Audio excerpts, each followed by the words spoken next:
isuku ni isoko y'ubuzima, tuyimike mu miryango rero, bityo turengere ubuzima bwacu nubwabandi. Imwe mu ngamba ni ugukoresha amazi meza tukayanywa atetse cyangwa asukuye hifashishijwe imiti yabugenewe nka siro.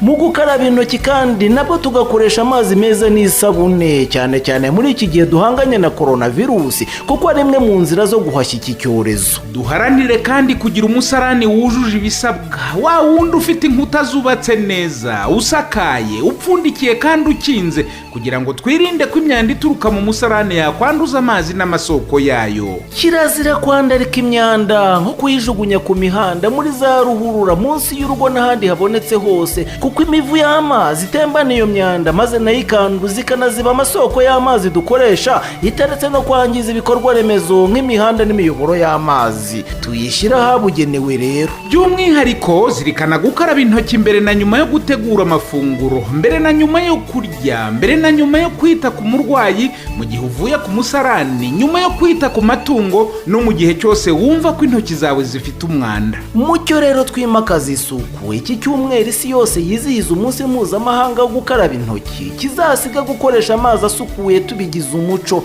maze ducukubire n'indwara ziterwa n'umwanda. Ubuzima bwanjye buri mu biganza byanjye. Ubu butumwa mubugejejweho na World Vision Rwanda.